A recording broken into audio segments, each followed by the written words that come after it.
Gente, eu fiquei extremamente tocada com a honestidade do ex-pastor Eduardo Faria, com a sua sede pela verdade, que o fez se converter e buscar, através do estudo da patrística. O que é a patrística? A patrística é onde conta a história dos primeiros cristãos. Por exemplo, de Santo Inácio de Antioquia, São Policarpo, que foram discípulos diretos dos discípulos de Jesus, discípulos de São João. Que coisa linda!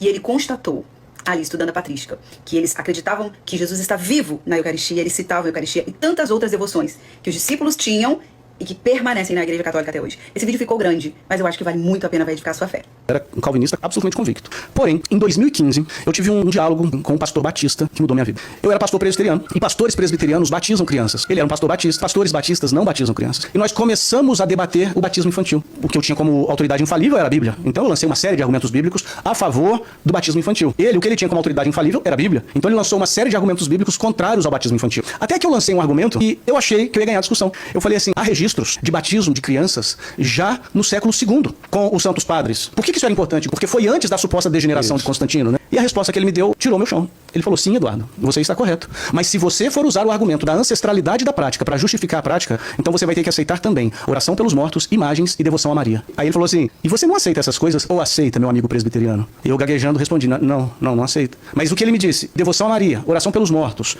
e imagens são tão antigas quanto pelo menos o século II.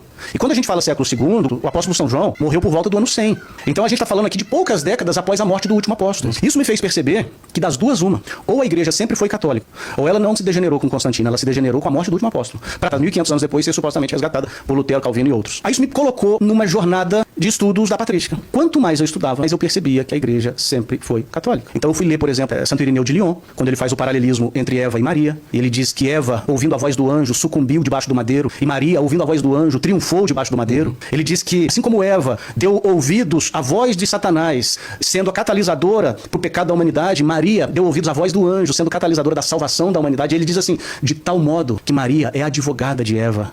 Ele escreveu no ano 180, mais ou menos. Não tem um século que o último apóstolo morreu. Santo Inácio de Antioquia, primeiro aquela frase famosa dele, né? Onde está o bispo, aí está a igreja. Nada façais sem o bispo, apontando para o governo episcopal da igreja, porque eu era presbiteriano. Presbiteriano é um governo colegiado de apenas presbíteros, né? Mas uma das frases de Santo Inácio de Antioquia mais lindas é, não anseio comida e bebida desse mundo. Eu anseio o pão da vida, que é a carne do nosso Senhor Jesus Cristo. A bebida que eu anseio é o sangue que foi derramado pelos nossos pecados. Ou seja, essa noção de que a Eucaristia é o próprio Cristo. Já no século II, a oração mariana mais antiga que nós temos notícia é Subtum Presidium, né? A vossa proteção recorremos, Santa Mãe de Deus. É uma oração datada do século III.